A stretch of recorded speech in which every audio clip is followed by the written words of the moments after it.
Welcome to the latest episode of the Be Sustainable podcast. We have two guests with us today. First and foremost, amongst them, Dame Judith Hackitt. Dame Judith is a chemical engineer by training, spent her early career working in the chemicals industry, both in manufacturing and as an advocate for the industry at national and international levels. She's a former president of the Institution of Chemical Engineers and a fellow of the Royal Academy of Engineering. Throughout her career, she has championed the importance of engineering in delivering solutions which provide benefits to society and has been a role model, particularly for young women wanting to enter the profession. From 2007 to 2016, she was chair of the UK's Health and Safety Executive, and in 2017 conducted an independent review for the UK government into building regulations and fire safety in the wake of the Grenfell Tower disaster. Since publishing her final report in 2018, she's continued to press for regulatory change and for industry culture change, and a recommendation for radical reform of the regulatory system received royal assent in the Building Safety Act 2022. Clearly, that is directly relevant to what we're talking about today and to what Be Sustainable is all about. Also with us today is Marc Fleming. Marc is Programme Leader for the BSc Architectural Design Technology Programme at UCEM and a Chartered Architectural Technologist. He has extensive experience in industry, secondary, further and higher education teaching and management, as well as running his own consultancy practice. Additionally, he's a member of the Institute of Innovation and Knowledge Exchange. He's actively involved in a range of working groups and networks, all of them supporting the transformation of industry and skills and training opportunities. Our overarching theme today is around whether or not we fully understand the impact we have within the built environment sector on society as a whole. So I'd like to start off with one of the bigger questions around this. Dame Judith, do you think the sector, the built environment sector, understands its purpose and its responsibility? Certainly my experience from conducting the review that I started 7 years ago would say emphatically no. I think a lot of that is down to the very fragmented nature of the industry. People see their bit, they don't see it as part of a whole, and they don't connect to that overall purpose, which is providing safe and sustainable homes for people to live in. You preempted my next piece, was what is the purpose? And there's a very neat definition of it. Marc, what's your view on this? Yeah, I completely agree with Dame Judith's thoughts there.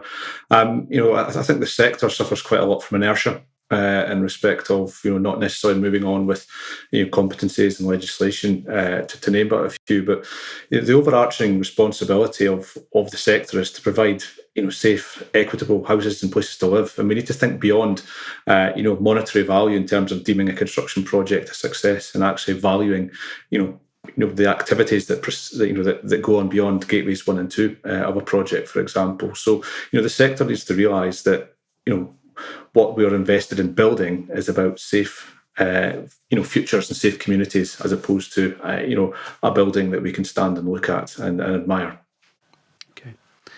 And is that about, you mentioned inertia, is that about tradition and ways of working just being accepted and just continued without question, rather than challenged at every opportunity? There's possibly two tiers to that. I think those in, probably your tier 1 contractors and, tier 1 design organisations and consortiums tend to, be responsive to legislation much quicker than, shall we say, the smaller, medium enterprises that typically manifest themselves in the smaller, domestic market as well. So there can be different tiers in terms of how that's interpreted across the sector. But obviously we look towards your larger projects where the calculation of risk is much greater. So there needs to be a strong emphasis on that, but that needs to disseminate into activities that are beyond buildings that are high risk. Can I just add to what Marc's just said, because I don't think you can underestimate the impact of the fragmentation in this industry. Mm-hmm. How that manifests itself, in my view, is that people see the purposeful things that we're talking about has been someone else's job, not theirs. You will often hear people say, I just do my bit. I just come in and do this. That's somebody else's job to look after that. And because there is no one responsible overall for the whole, because the architect gets excluded from being, deliberately excluded from being involved in reviewing what is the final product.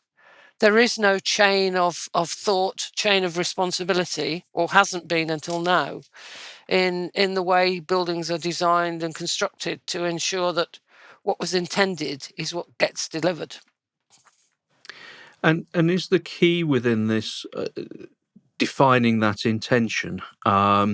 We talk about the balance between what the client wants and what the regulation requires.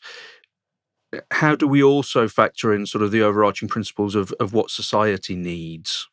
I don't think there's a balance to be struck between what the regulator wants and what the client wants. What the regulator wants is the absolute minimum you have to provide. Mm-hmm. Anything that the client wants should be over and above that. Legal compliance is the minimum.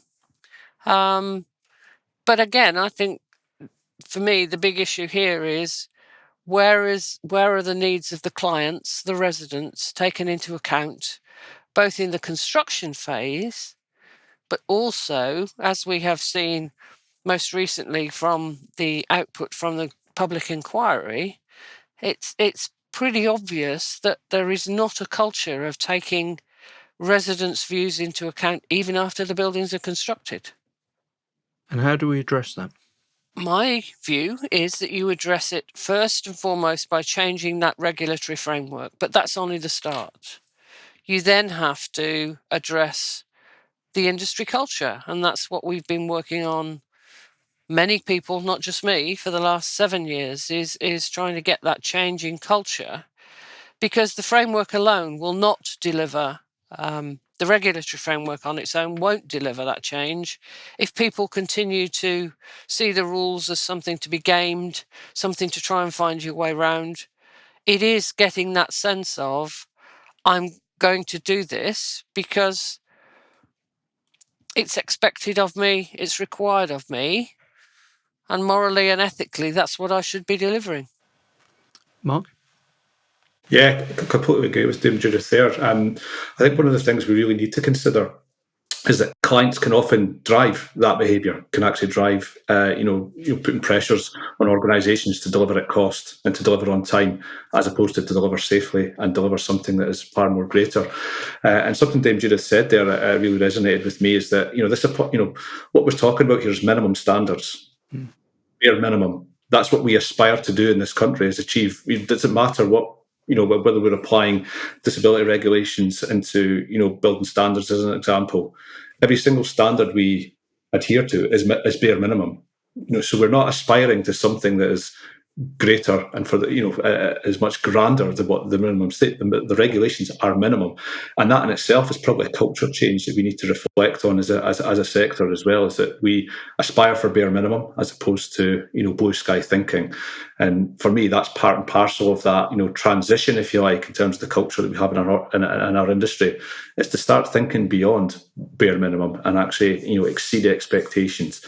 A lot of that comes down to clients. A lot of that comes down to finance. A lot of that comes down to procurement as well in many ways. So there's a lot of strategies that I think we need to really embed within our whole approach to projects, rather than, as Dame Judith says, just treat things in isolation from one thing to another. And the minimum standards really gets to me. My wife's an occupational therapist, as an example, and she is forever going into homes that have been converted. And they're no use. They're built to minimum standards in terms of disabled accessibility within these dwellings. Now, if you could, that's fine for a person working independently. But if you put someone in that house that is reliant upon 2 or 3 carers to help them in and out of the bathroom each time, then it's impractical. So when we talk about building safety, it's a much bigger piece than building safety overall. It's about our impact on society in terms of how we can make people's lives better and how we can make homes more sustainable through, Homes for Life as an example. And I guess I could probably, relate to some experience I've had in the housing sector. When I was practicing, and some experience certainly with social housing in particular. There's some great initiatives and some great organisations and some great housing associations who do work with a lot of organisations like Quality of Life Foundation and such like to try and instill the principles of good design and good healthy homes over the duration of a project life cycle. But these are quite isolated instances, and quite often they're reliant upon funding to prove a concept rather than that funding being used to actually make a sustainable pilot and a sustainable program. So we have a lot of work to do. And as I said, one thing that really grates on me is that we aspire for minimum standards as opposed to really pushing the boundaries in terms of making our buildings excellent as opposed to decent. I think you said within that, or early on within that, a couple of times about the setting the client setting expectations around this as well. Is there part of this where we should be educating clients on what their expectations should be to help to sort of draw this up above that meeting the minimum, and actually being clearer about what excellence looks like, about what innovation could bring, about where challenges available to sort of drive innovation and drive improvement? Absolutely. It all stems from the client, and from a client's point of view, quite often they're not unaware of their responsibilities, and across a whole host of things, they're quite happy to devolve those responsibilities for someone to act on their behalf, who may have a vested interest in other areas of the project. So already having that chain of command can come. You look at large housing projects. Quite often, it's a consortium that's the client, but by appointing a single direct responsible person to oversee that through the Building Safety Act, that is at least making some headway and actually, giving accountability on the client's part. But client, we talk about building safety, we talk about sustainability. All these things have an impact on the financial viability of a project with low profit margins. So quite often projects have a notional amount of funding and very quickly realise that funding is eaten away through probably non-construction related costs, and that's when you start seeing value engineering occurring, throughout the project life cycle. So we start all clients will start a project with good intentions, but quite quickly that viability question eats away at every single decision that's made, and quite often can result in poor decision making, which ultimately leads to a lack of quality control and some horrific incidents that we've seen over the years. So it is about educating clients and understanding their roles and responsibility throughout the project life cycle, not just the delivery phase of a project. And I suppose as well, Judith, we should separate client from end user. We started this off talking about the impact on society as a whole. The end users, the occupants of buildings, are not necessarily the clients at any part of this process until it's completed. So how do we influence those commissioning a project to think of the end users, the either beneficiaries or victims, depending whether the work done is good? I think that's a really important question, and a very complicated one too, because whilst I was interested that Marc said that all clients start out with good intentions. I wish I could sign up to that. I think a lot do, but not all of them by any means, and their motivation is not focused on that purpose that I described at the outset. It's particularly bad, of course, in the multiple occupancy building sector in relation to leasehold, where the money is put up for the building. We all know that the ownership of those buildings often ends up in places like the Cayman Islands. You can't get at them after it's built. It's all done through managing agents. So it's a very complicated ownership model in those cases. I think in the social housing sector, it is much easier to get clients to sign up to that real purpose. And I do think there is space for education of clients there, but it's a much harder task in the private market. That doesn't mean we don't have to try. I think we do. But this is where the sort of behaviour change starts to hit the road, doesn't it? So people can say they understand their responsibilities and yes, they want to commit to doing the right thing. But if when they commission a project, they continue to review the bids and select the contractors on the basis of price alone, then they're clearly not being consistent with what they've said they're going to do. Because very often, by taking the cheapest bid, you're setting the project up to fail from the start, and you're driving that so-called value engineering, really cost-cutting and corner-cutting, from the outset by taking on someone who put in a bid knowing they couldn't build it for the price. Yeah, so their motivations to their approach to winning the work runs counter to where we want this to go ultimately. So the commercial mechanisms are driving against the right outcome. And presumably also prejudicing is against actually hitting the minimum levels that we were talking about in the first place. Yes. So the bid process has to change from lowest cost to one of which of these bidders is offering what is fit for purpose and true value for money. Which brings in all those the other measures around sustainability, about well-being, about safety as the minimum, and then how we can go beyond that. I think what's interesting beyond this, we've been talking on other episodes recently about the broader impact of good development, and how that there are threads and connections throughout. So if a development is good and adds well-being and welfare to residents of a residential development, then actually it could ultimately save the NHS money by improving health and improving living conditions and mental and physical health and all the rest of it. So how do we bring that really broad, holistic perspective into developments? Is it possible? I'm very encouraged to hear you say that. I'm delighted to hear that you're having those sorts of conversations, because for me as an engineer, that's all about systems thinking and recognizing that nothing exists in isolation. And I absolutely sign up to that view that people who feel safe, feel part of a community, have support around them, are likely to be healthier, have other means of securing and maintaining their well-being, rather than falling back on the NHS when things go wrong. So I totally buy that view, and for me, sadly, we don't do enough of that kind of interconnected systems thinking in our policy making. And in the way we work, we tend to work within our silos rather than seeing those connections as being important.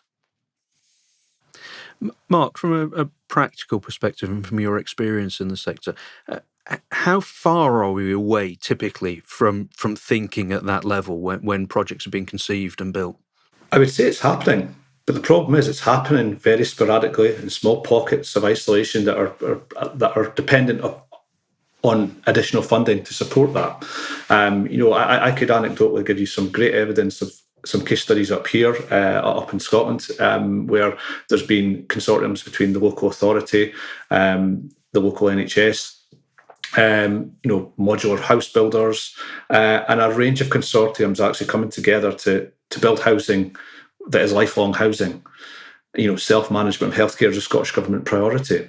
So they're creating communities, creating housing that's actually creating a community that is much more self-sufficient and less dependent upon additional input. That, to me, is the end goal for our society as a whole. I have a vested interest as a disability advocate, in that space as well. So for me, good housing is not about, it's not just about bricks and mortar and such. It's actually about the overall development, the impact that has on the users over their life.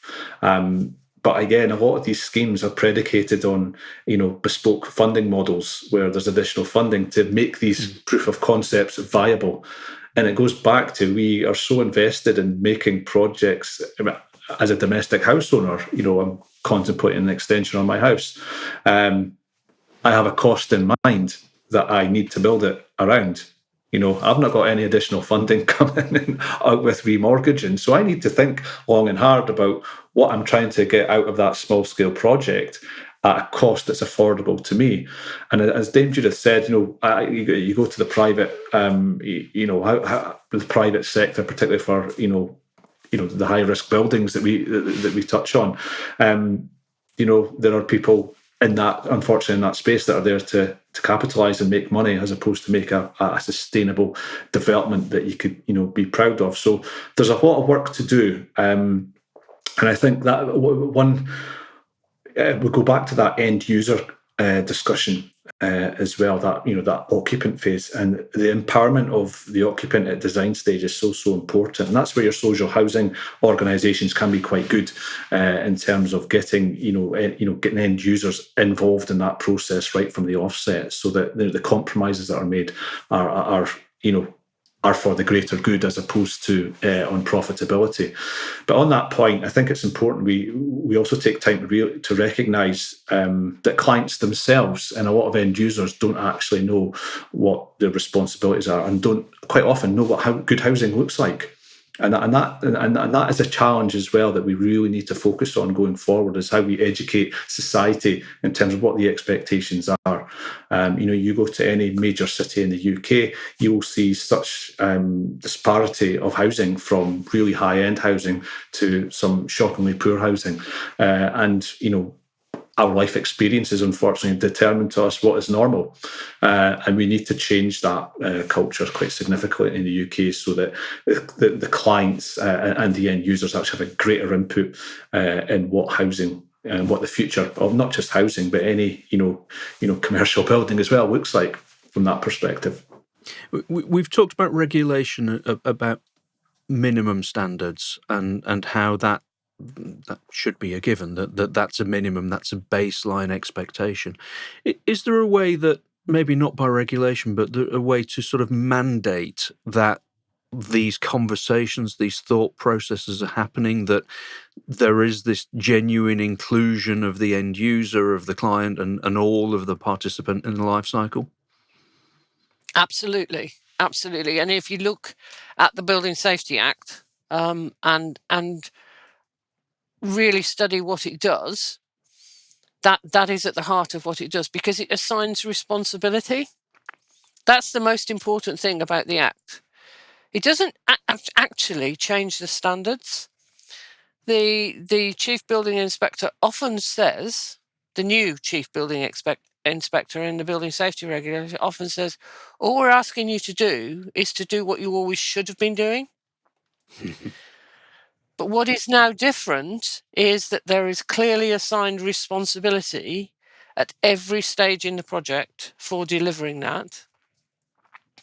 And we've changed the role of the regulator from one of being there to check and catch them out if they can, to one of saying, no, this is your job.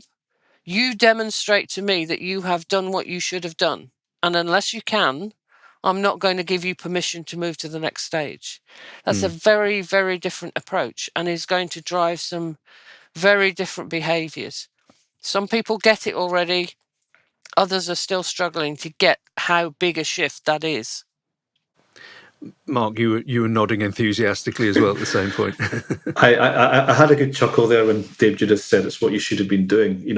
If I could relate that to sustainable design is just good design that we should have been doing for a long time. Materials and processes evolve, we get that. But ultimately, we lose sight of the founding principles of safety, sustainability, well-being. And that's what drives that's what should be driving, our economic recovery and our economic growth, is those principles. But we lose ourselves, and as again, going back to inertia, my little pocket of responsibility, I'll just do my job and then up tools and leave site. We need to think way beyond that. And I think to go back to your initial question you asked, Judith, Mike, I think one of the biggest things is we've got regulatory conformance that people, we talked about minimum standards, and regulatory compliance is all part and parcel of what we do. But if we're looking for that to go and stretch beyond that needs to be in procurement. We need to procure that so that, to be on the tender, you're signing up to do this. And that's raising the bar of client demands and client expectations beyond monetary and regulatory compliance. We need to move beyond that model so that when we are commissioning good buildings, it's there in black and white in procurement that you will deliver this to this standard. Otherwise, you're not getting paid. And money is the driver for most organisations. And, I'm kind of maybe contradicting myself by saying, well, we need to financially incentivise people to do that. But we financially penalise people for not doing it. So, there's a two-way, approach to that. I think we, when we're commissioning buildings, it comes back to that commissioning stage in terms of setting project expectations at the outset and be realistic about budget, and be realistic that, most projects will go way beyond budget rather than, trying to get, first past the post at the cheapest price. A lot of what we're talking about here is stick. Is there a way to bring more carrot into this? I think that's really important. A really important question. And I think there's not enough of it right now. We don't have a good system for recognising those who can be trusted to deliver the right outcomes, and for me, getting that balance right between this is what good looks like and we recognise it, versus identifying the poor actors in the system. I think that is a really important question of balance, and you have to do both. And we haven't yet developed the means, in my view, to recognise those who are at the good end of that spectrum. And I suppose some of the challenge here is around measurability of the additional value of what is the international unit for well-being, what is the international unit for sustainability in this context. It's very difficult beyond 5-star ratings, all the residents think this is a wonderful building. It's quite difficult to produce a sort of standardized measure that says these people go above and beyond. This is way more than the minimum standard. It's exciting, it's innovative, it's inspirational, it's adding value all the way up and down. Let me just talk for a moment about a pilot project that I know that's going on in Australia, because I've been doing some work on building safety with the government in both Victoria and New South Wales, and they are developing a scheme there whereby individual players in the construction industry actually get rated as to whether they are good, reliable performers, and that's done on a very mechanistic process. It includes looking at their financials, whether or not they've ever been prosecuted for health and safety offences. So it is based upon their track record. And if you then engage those players off of that list of good actors in the building of a project, and you can demonstrate that you have met the requirements of the specification of the building, then new buildings being built in New South Wales are awarded what's called a Building Trustworthy Index. And they are piloting this project, including people like insurers in that and lenders, with a view to getting them to sign up to, these are the sort of buildings you should be lending against, these are the sort of buildings you should feel confident to provide insurance for. And that, for me, starts to take us a long way down that road towards building a level of confidence in the good end of the market. Yeah, and presumably by building some momentum around that, actually by encouraging good people to work with good people to work with other good people, it helps to raise the average, and it means the more marginal actors in this find financing more difficult and therefore become less included in the market. Yeah, wouldn't it be great if 10 years from now, people who were looking to buy apartments were actually saying, can you tell me what your building trustworthy index is? Because I'm not buying it unless you can. Yeah, and then somebody who has longevity around this to be able to say, well, over the last 10 years, our index has remained 4.5 or higher, or whatever the measure is, to be able to say, actually, these are good people. Yeah.